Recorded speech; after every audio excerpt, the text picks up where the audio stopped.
Kublai. Where are the Khasis? There's the Khasis, right? Hamjambo agada. Beautiful day to you. Hujambo zuri, huh? And Jonapat.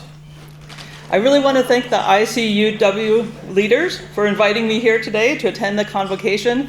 I enjoyed the one in Texas and really look forward to being here today. I also have particular thanks to give to the Women's Alliance of my home congregation, which is First Unitarian of Pittsburgh, because they raised some money so I could participate in the pre-trip before this and got to know all sorts of lovely people and quite a bit more about Unitarian history. I currently live in the state of Pennsylvania, which means Penn's Woods, and so it's a special blessing here to finally be in Transylvania. I feel very much at home. And I've had such a lovely time with them. I'm very happy to continue it here. And I also want to send a special shout out to 3 of my former PhD students because this is the second week of class at our university. I did tell them 3 years ago that I was coming, but if they noticed, I don't know. Those 3 graduates have become amazing professionals in the field of women and international development and culture, and they are taking over my 3-hour seminars. I was told by Sophie that I don't have 3 hours, so I'll be a little briefer. All right. So one of the liturgists who I like is Lynn Unger, and she was very inspired by Rumi. Some of you are nodding here, I see already. Right? She often starts and comes with a song to sing together. Come, come, whoever you are. Wanderer, worshiper, lover of leaving. Isn't that a lovely stage? Yeah, just the very beginning. I love that phrase, lover of leaving. So I invite you to come be present here today. Those of you who have left your homes to gather here. Those who are seeking, like me, new ways forward. And I invite you to sit back and enjoy a couple of stories. This is in the morning, before lunch. So I'm going to do a couple participatory things. So look forward to that. And then we have a song to sing together at the end. Yeah, exactly. So we're here to hold space for one another, to keep company with new friends, new acquaintances, sisters, and brothers. We are the beloved community gathered here in the making today. And today we're spending time together in workshops and chalice circles. We are going to be together weaving a global tapestry out of many different strands of Unitarianism. For we may be many, but God is one. All right, so there's a lot of work to be done out there. So I was going to roll up my sleeves here, but this way you can see me a little better against the red curtain, right? And of the 3 things that I was asked to talk about, I think it's very important to start with respect. Respect means each community's rights to call their own ministers and to raise their own young leaders from within the community. Respect is listening to what is culturally relevant and responsive. And I really appreciate the liturgy that George Odell uses to open his poem, and I'm going to use it throughout the speech to link the sections. And it's something that I appreciate because it's one of those things that rings true with me, and I always thought, as I planned my funeral, I would like to have this poem said. So he writes in his opening, "We need one another in the hour of defeat. With encouragement, we might endure and stand again." I've had a number of times to visit in Uganda, and that's been since 2016. And let me tell you, they take his words to heart. Women in Uganda refuse to be defeated. And they endure by working together with each other and then reaching out to global Unitarian partners. Uganda is hot. I thought of that word particularly this yesterday, as this room was very hot. So I've got ice to prepare, because you have to be ready. It's an amazing place, a place of trust, of lush tropical beauty, frightening intergenerational poverty, and too many children with too few options to gain an education. So as Julie said, we had a chance to visit the school that was there that Rainey Wan worked on, and I was able to go and spend a number of visits to work with their music programs, their education programs, and their girls' health programs. So I really have to say that the Ugandan women that I met are, like here, and the ministers we got to know here during our early pre-trip, they are amazing, dedicated teachers. They're also entrepreneurs who use even the smallest investments to endure and to stand more steadily on their own 2 feet. We visited several microloan programs, so I'm going to connect that to it also. The story is so.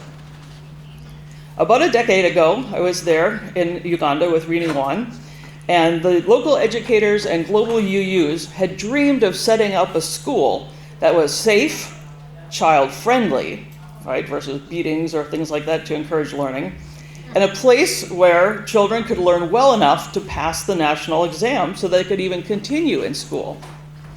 They needed teachers who believed in their hopes, and they needed a place to call their own in that really large neighborhood. So the founders have pictures of starting with simple reed mats, woven cloths that are leaned up against frames to create meaningful places where they could then gather and draw up a design for their new school. And I'm reminded that this process of using these woven mats to create even the most simple place to gather is very much like establishing an African bantaba, which is a word used in another part, but means something similar. It helps to create a shaded place to gather and to talk through matters of great communal importance. And talk they did. And labor. And teach and nurture. They've kept it going for more than 15 years. We're getting close to 20 years now. It's amazing. And so when I go back and check in and join things on Facebook, I see they have not only solid buildings, not just mats, but they have 3 wings of the school. They have solar panels on the roofs. They generate their own consistent electricity. They are able to fuel a water purifier that was provided by Rotary. They have dormitories for both boys and girls. And they have a new set of stoves to be able to cook every single kid a hearty and simple lunch. So as I think about starting with respect, I wonder, what does respect mean in this context? Respect means instigating change in a culturally appropriate, sustainable way. I think we heard a little bit of that here from the panel, right? And to do this, having a place to meet really matters. An African bantaba frame has some very specific design features that I think are really worthwhile as we think about this convocation. First of all, it has mats on the ground. So every person has to sit humbly, grounded, and listen to one another. It's open and well ventilated, so concerns and worries can be aired. It's a place that you commit to enter and you stay there until you agree on key principles. It's a forum to set goals and groundwork for collective projects that people will jointly be responsible for fulfilling. This is great. But traditionally, it's also a place where who do you think sits in the middle of the bantaba? Senior men, you got it. Younger men, women, they sit on the outside, they sit on the periphery. In some places, they're not allowed to speak. That's not what we're doing here. So, and as you can imagine, it was right to see Rini in action. She's certainly not the kind of UU minister who would stay silent or inactive, right? I mean, women need leaders to advocate for them. They are leaders and can advocate for each other. They need people to be able to entrust them with establishing a strong set of guidelines that they could build on, and they needed local and international seed money to get going. The nonprofit that emerged out of it that Rini has been transitioning to is well suited and well taken care of. It's called All We Are, and they were able to work to be able to bring full gender parity as a non-negotiable part of continuing their partnership. And of course, the Ugandan women teachers were ready. They wanted to be there as parents of their own kids who they sent to the school, as well as serving as caring house mothers. And the way that this has been explicitly shared and celebrated is really something to see.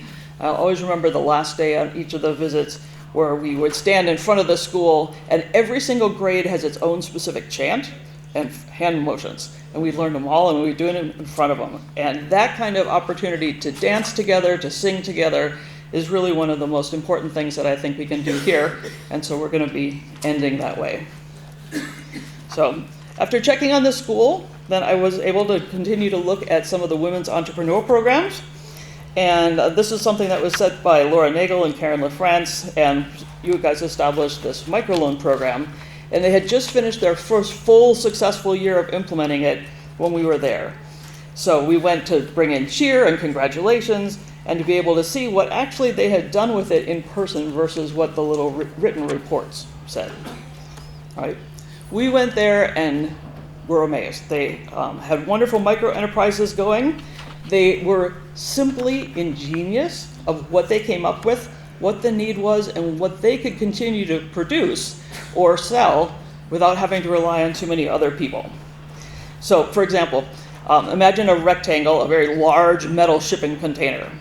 Now chop that up into 2 or 3 stores. Each person had a door, sort of a closet to sell things out of, but they were right there, they're in the community, and they were busy.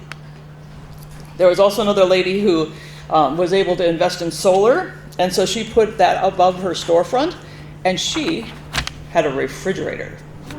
Aha, right? This is a very important thing, because not only was she able to sell drinks, but cold drinks, and that same refrigerator then served as the community's refrigeration for medicine. So the nurse was able to work out of that store. I know.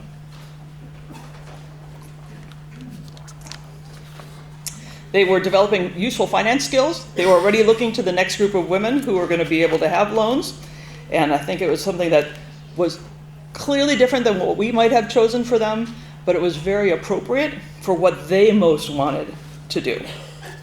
So they chose the parameters of their success. They made their own priorities clear, and they held strong to their focused entrepreneurial guidelines of being of benefit for themselves and their community. And like I said, they were ready, had picked out quite a number of other people who could be next.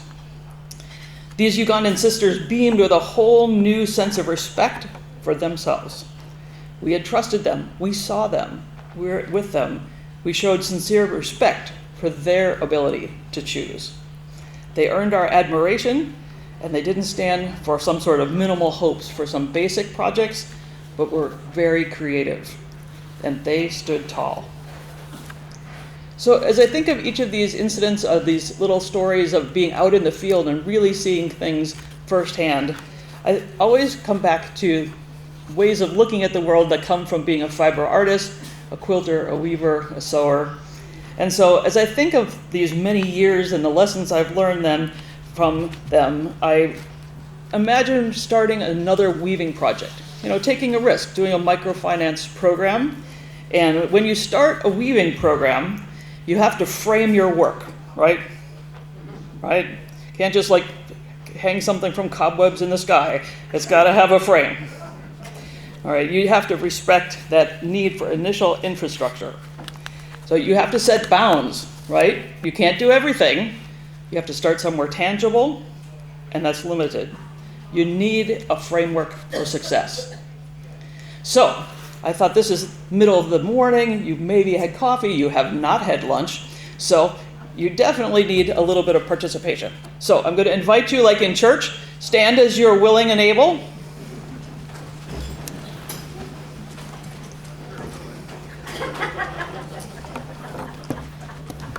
Okay, so imagine something you would like to create, something that you would like to work with people maybe in Romania, in the United States, or in the Khasi Hills, or in Kenya, or in the Philippines. Something that you'd like to make, and imagine, or just draw for real, an imaginary rectangle, like a frame in front of you.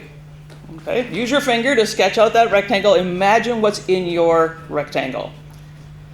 Let's see these. Okay, you know what? You can make them a little bigger. No puny dreams. A little bit bigger. Okay. So look up at that top bar of your frame. Make your frame of reference high. Set high goals. Look to where you find guidance and inspiration. God, heaven, the internet. I'm not sure what's up there. So look up. And then you have to secure the sides. Very strong pillars, right? You have to be able to set the scope, make sure that you have good support systems in place. Think about having space to work. Even that is a blessing. Okay, now look down at the bottom of your rectangle. What's your baseline? What counts as success? What's your bottom line for getting that program going, right? Altogether, you have set bounds. You have to leave some things out for now. You can't do everything. So remember, think you need to leave some scraps of some ideas for later, so just let them fall to the floor. All right, brush off your hands and have a seat. All right. What's respect? Respect is respecting the process. You have to invest that energy in your initial vision, and then now that you've got this infrastructure, you have to tie in the warp cords. So that means that you're going to loop long pieces vertically around the frame. And around and around and around and around till you get all the way across the frame. These kinds of vertical pieces are what gives you some means to be able to then actually get something done within the larger scope of your project. So, and it takes a while. Sometimes setting up and testing those vertical warp cords around the frame takes as long as the next, also more enjoyable parts of the weaving. But in any project that's worthwhile, patience matters. Endurance matters. Let me talk a little about warp cords. They seem simple, they seem sort of like piano strings, right? But they are really important because their strength and resilience of these guiding cords comes from the tensions that they balance. They're pulled this way, they're pulled that way, but they need to be able to be taut, but not rigid. Right? Taut, but not rigid. These warp cords have to be able to flex a little bit over time so that you can use them to anchor each new line of weekly tasks, whether it's school or working on a microloan.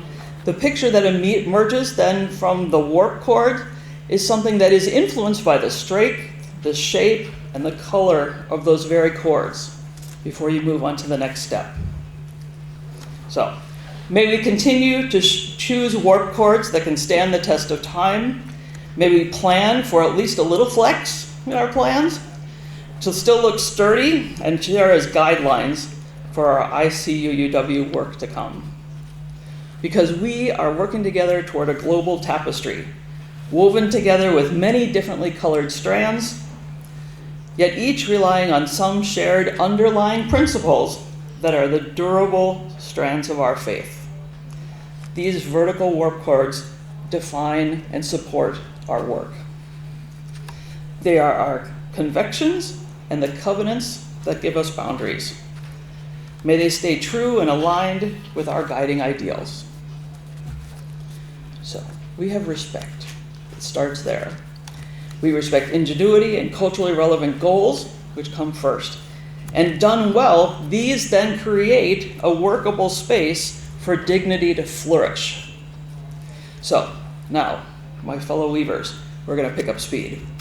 Because we are going to consult the brilliant weavers in the Sacred Valley of Peru.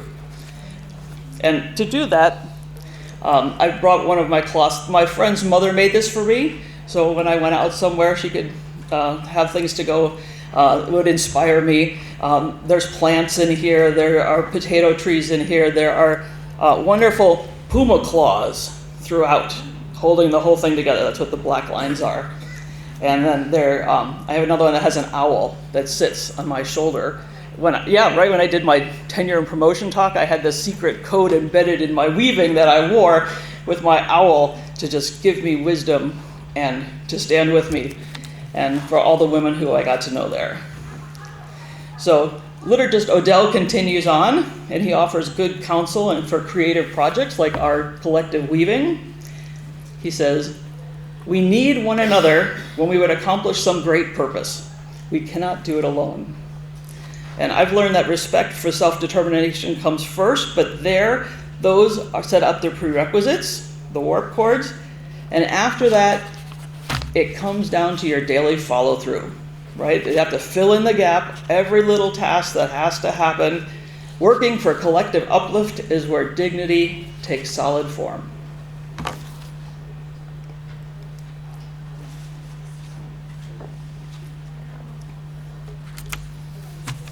The story is so. For a decade, starting in 1997, I worked and developed international service learning programs in Bolivia and then in Peru, kind of following the line of Andean mountains. We never went doing our project, but we always answered a call from the community for what they most needed, and they used a very interesting process that included women and men in choosing projects. So we then, because it was our project together, almost always set up work sites where it was like a North American and a South American, and didn't matter what languages or background or age or gender, women were in the mud pit, men were on the roof. Just depended what day it was, you rotated everywhere. So one of these trips, in fact my very first trip, offered a very poignant lesson in dignity. And it happened because the first weekend, we were going up to the field site, and I was carrying a lot of the camera equipment and a bunch of the other stuff that leaders always end up getting, we have to carry, right? Well, I fell off the cliff. Yeah. As a leader, that was a most undignified way to make an entrance. But it turned out to be a wonderful thing, because it sure seemed like a painful lesson in the beginning. I ripped off my knee, I sprained my ankle, I dislocated my hip, I scathed my shoulder. Right, exactly. But there was no ice back in those days. There was no crutches. What an indignity. So I was supposed to be continuing to lead the project. So my wonderful students and community partners decided they would just put me in a wheelbarrow every day, run me up the slow side of the hill to get to the top, and then they just put me in the corner with the old ladies. Because that way I could sit in the shade, have my leg propped up with a couple of boards, and we would just sit, and I would be mostly with the grandmothers in the village, all of whom were Quechua speaking, and that was where I would work from. I could give my orders from there and watch everything. So authority and legitimacy from the outside were not all that were obscured by dust and mud. External markers of status were also much less relevant, if still lingering, and that sense of still having some of my dignity was a really important lesson. So what does it mean when you're doing projects with and among people for years and years? What does dignity mean in this context? Dignity also means sharing work, being needed, being integrated into a culture. And in that particular series of communities all throughout the Sacred Valley of Peru, where then we worked for 10 years in the summer, they have a very strong and enduring tradition of IISE. And this is how I remember. My good old knee, right? So IISE. IISE means reciprocity, but it's a very different sense of reciprocity than what we use in the North, and that's something that I was able to write about to bring in more indigenous perspectives of what international partnerships should do if they're grounded in reciprocity.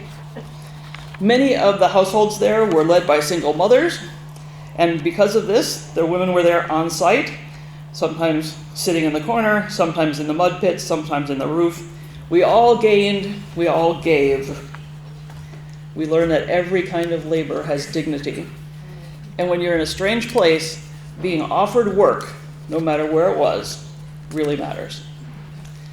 So as the jefa, right, like the boss lady, right, I was also called gordita, which it just means like the fat lady.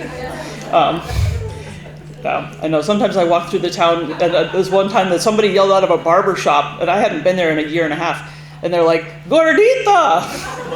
I'm like, "Yeah, okay, I'm back home. I guess you're with family if they have a nickname for you already." But on that particular first time then when I had that accident, my job then actually for many, many days was to sit with the mothers and the grandmothers in that fleeting shade and to crack bamboo. Now, I don't know if any of you, maybe in the Philippines, you have bamboo a lot, and they're very, very long and very strong, and then you have to crack them so that they become opened, and then they're woven into a lattice for the underside of the roof, right? Cracking bamboo is not glorious work. It's hard. It's bloody, right? Cracking. Endlessly, for days, we steadfastly sat by one another.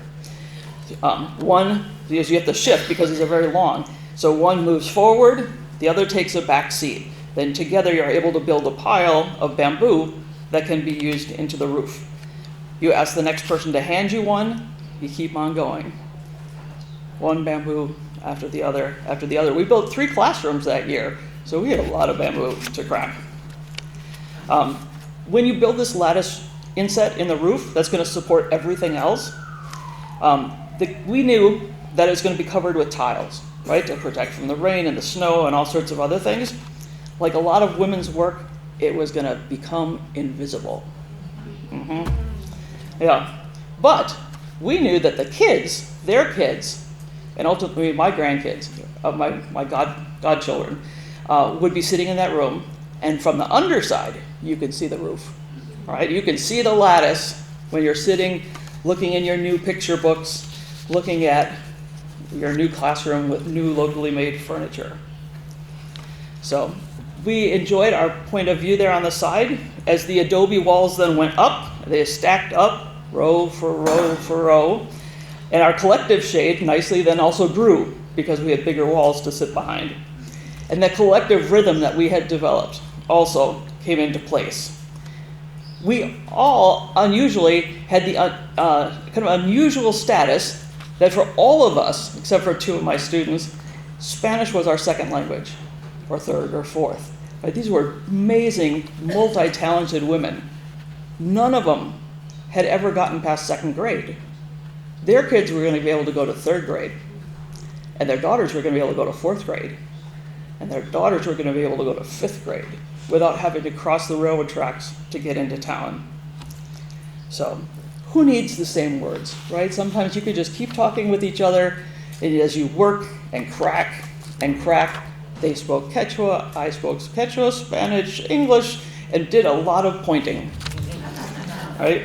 And some things you don't actually need other words for, right? You can just tell your story, and then some things are universal. The knowing looks when we spoke of husbands. The looks of exasperation when we talk to our children, right? Those don't need translation. Our work there in the bamboo field was reciprocal. One took over after the others were finished, just as people were laying those horizontal lines of adobes, and our bamboo was horizontally sticking up. They weren't all exactly the same. I would say mine by the end got to be decent. But they didn't have to be the same to all function well. Together they were going to make a harmonious lattice. So, of course, everybody's wearing all sorts of handmade things and all sorts of clothing, including overalls. And so we always had weavings either to carry things or to work on things. And so even back then in the field, I was thinking about weaving and things that I wanted to design when I got home. So you took the chance once, so we're going to stand up again, and I'm going to show you the next step and how that story relates to the next part of weaving.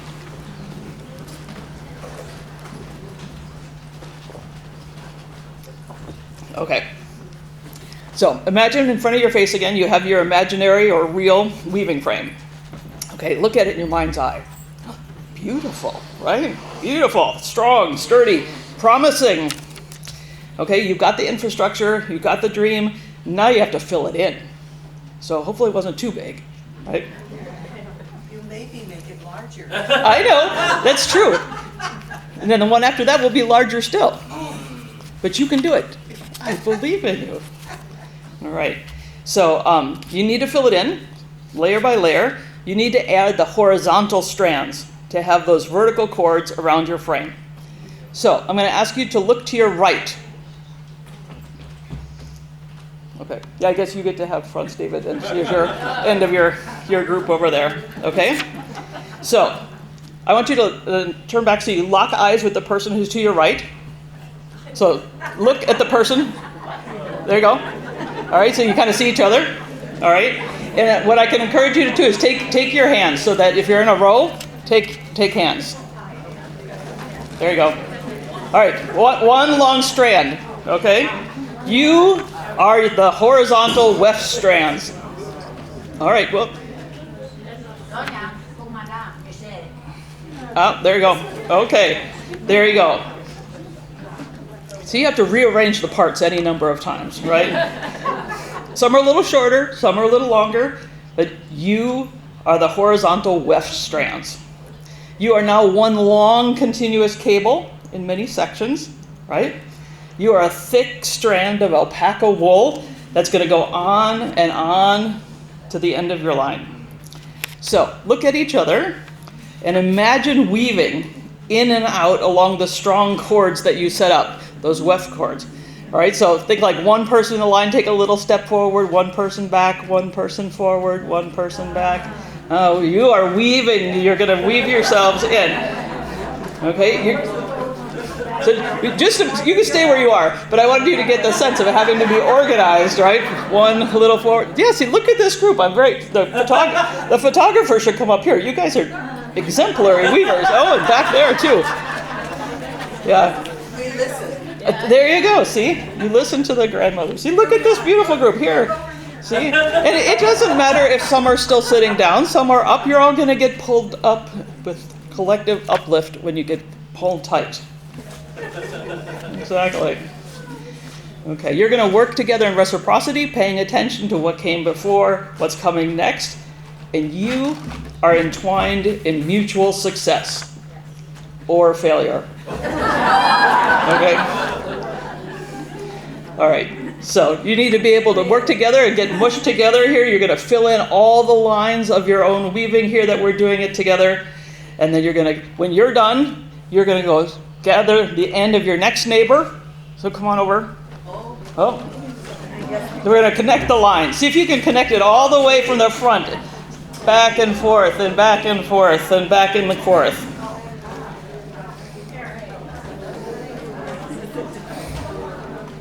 Wow, from up here I have a little podium. This is looking pretty good.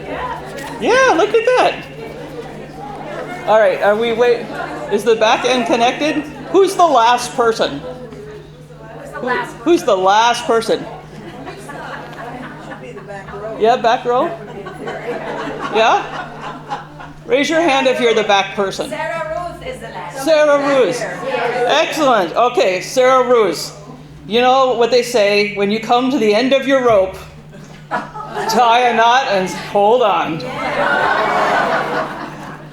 All right, you can be seated.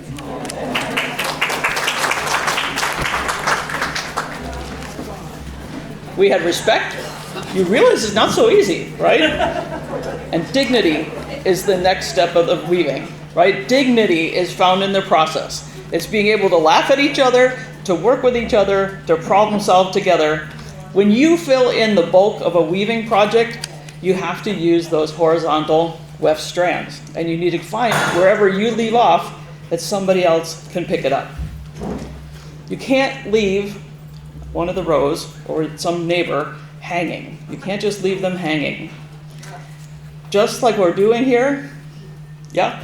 Dr. Maureen, when I weave and crochet, the end piece always gets wrapped back in. Yes. So it cannot leave an end untethered. And so that is how I see the end. We must wrap our ends back in. Exactly, right? Weave it in closely, and in order to make it tight so that you have the counterforce to be able to not pull it loose, you have to hold tight. So hold tight to those couple of people next to you.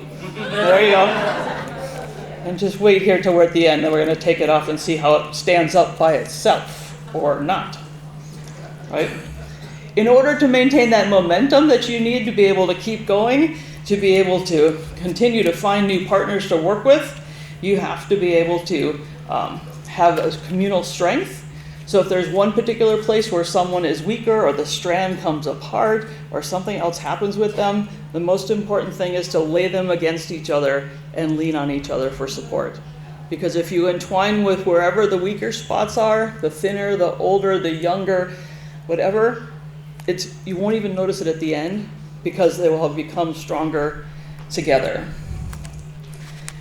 Together, we are trying to work on creating a global tapestry that have different motifs, like some of the gorgeous things we've seen here in Transylvania and Romania with flowers, with brightly shining stars. Our weaving has many different beautiful pieces that are each brilliant and distinct.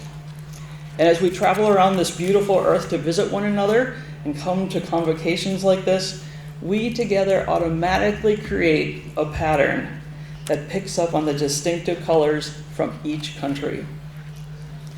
So just like weaving, I was thinking that convocations really rely on each other. As long as we stay tied to the last, creating unbroken chains of horizontal weft yarns, these are our lines of continuity.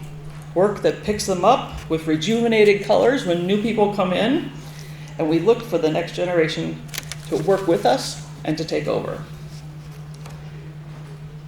May we weave long strands of global ties that remain strong.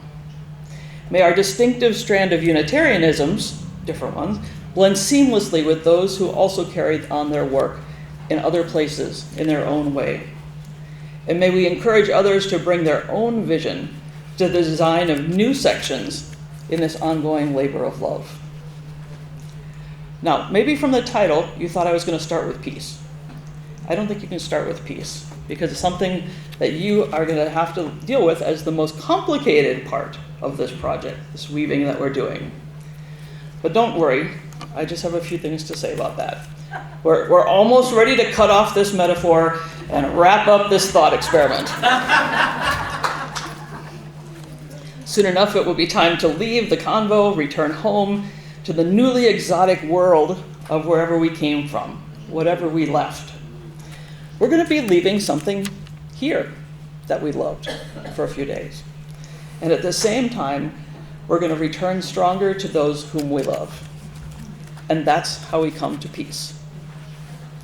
Some think that in order to have peace of mind to start, that peace is a prerequisite. But we cannot wait for peace. We have to make peace. Make peace.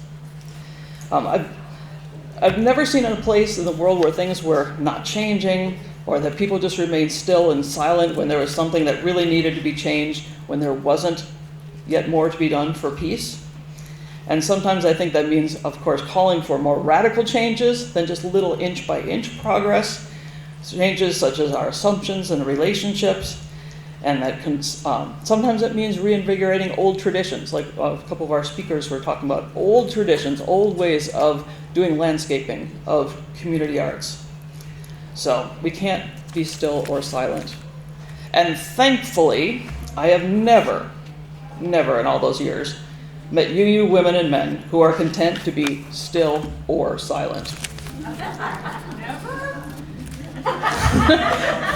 Well, since you yelled that, then I guess the answer is no, not yet. So Odell continues to encourage us in his liturgy. We need one another when we are in despair, in temptation, and need to be recalled to our best selves again. And we know there's so much grief, so many unmet needs, so many displaced neighbors. Too much hope out there is also present. Too much hope to step away before a project can actually be wrapped up. So there's a third part to this process that we usually don't think about, but actually turns out to be fundamentally important as we weave this global tapestry. You have to be able to make peace with what you've accomplished. You have to be able to look at it and say, I did something pretty well there. That's actually something that could stand on its own, right? There's something that I need to do yet as a step to fortify it so it can have a life of its own, and let it go, right? And to accomplish this last step, we have to get a little more of the energy, channel a little bit of the coffee that you just had, right? Because we need to bring our best selves. The story is so.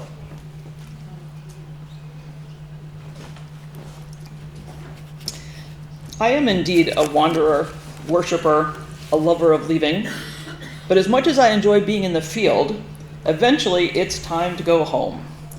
And that's a different kind of leaving, because I become a different person. I'm going home to a different place. I'm a feminist cultural anthropologist, an educator. And as anthropologists, we have a little mantra we like to say, We like to say that our job is to make the strange familiar and to make the familiar strange. All right, I'll say that again. We like to say our job is to make the strange familiar and to make the familiar strange. And life sure has some strange ways of bringing a project to a close.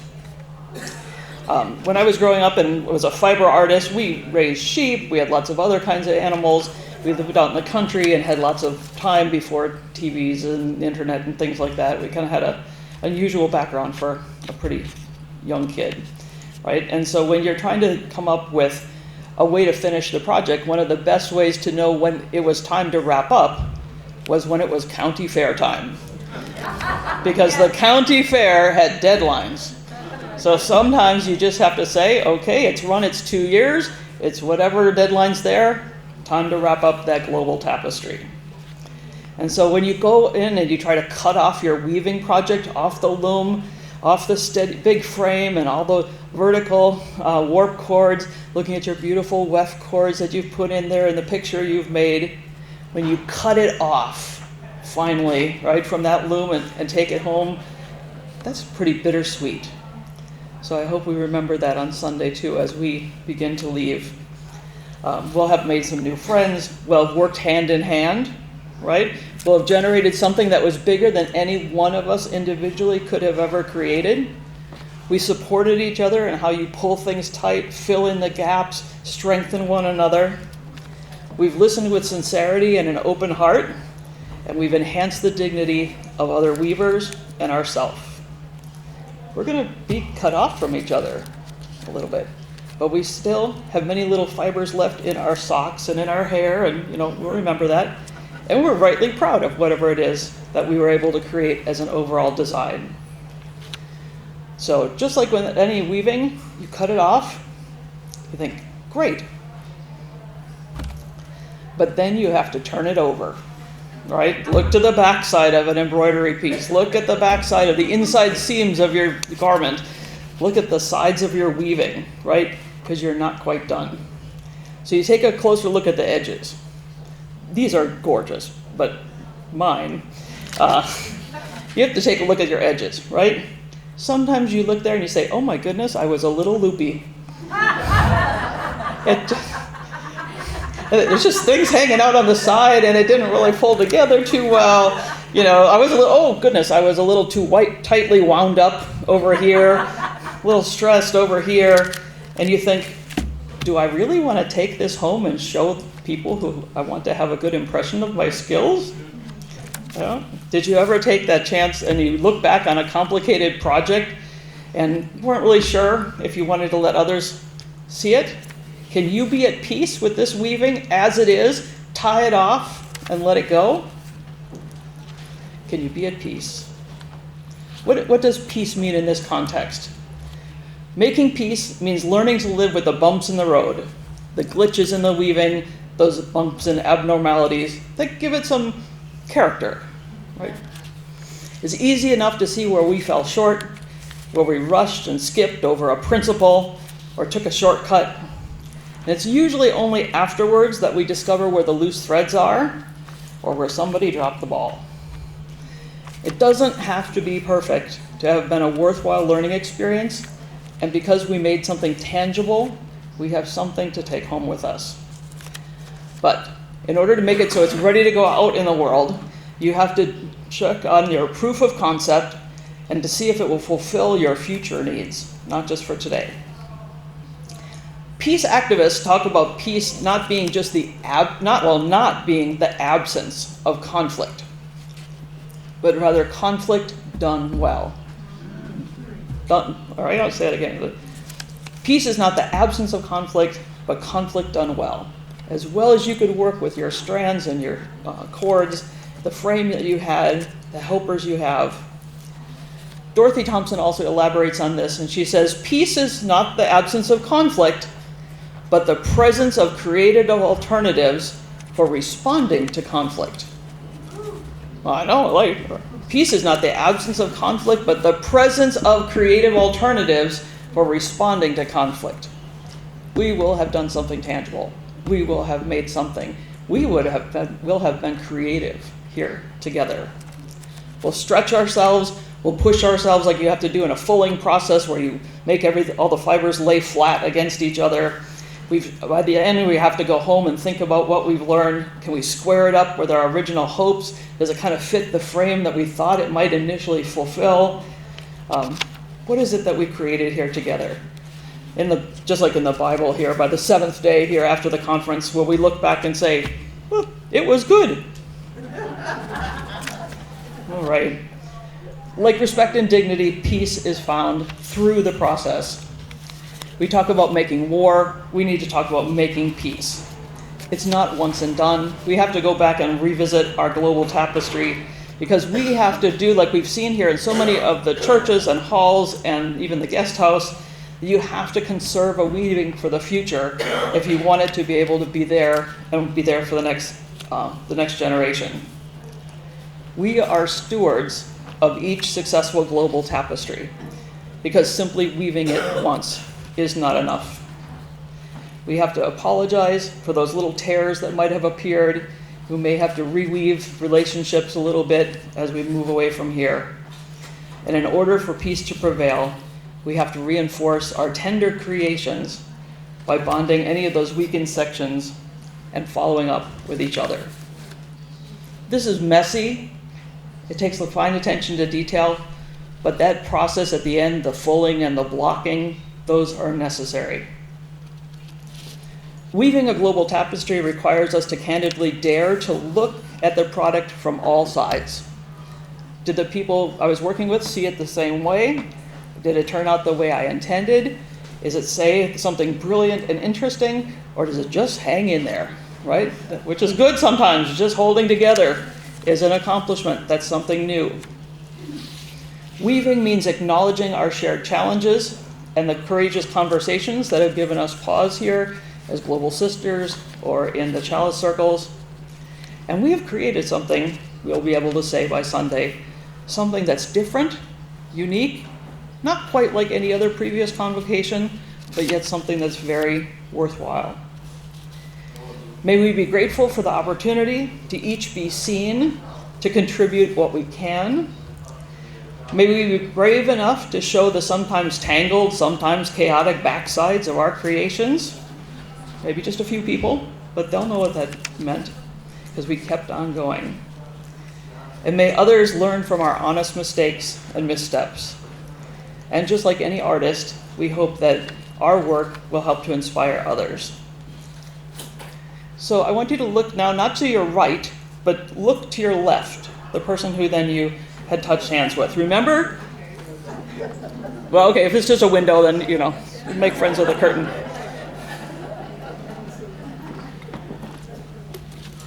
Remember what it felt like when somebody from the other line or across the great divide came looking for you? Remember what it came like how'd you felt when they said, I want to reach out to you? Okay. You are not alone. We are not alone. We are in good company. There are others who want you. You can be seen. You can see and look for others. We shall be known by the company we keep. You got it. And that's where we're headed. Woohoo, all right? Weavers seek out weavers. Be intrepid. Hold hands. Keep going. And I hope that through this convocation, each of us finds joy in the anticipation of working together as well as the actual work of connecting to one another. Because we have unfinished business. We have things to fill in. The work of global tapestries of peacemaking is an ongoing process. And there you can practice dignity, respect, and you can make peace. And realize, eventually, almost everything unravels. A little bit, right? It's humility, right? But that you now have the skills to fix it. It doesn't have to keep a hole. And Odell recognizes this, and I think it's beautiful that he ends his liturgy wisely with the words, all our lives we are in need, and others are in need of us. All our lives we are in need, and others are in need of us. Sisters and brothers, my special wish for you is this. Know that you are needed. May everyone find spaces where exactly their own beautiful, bright colors are needed and can contribute. Istinaijo, blessed be.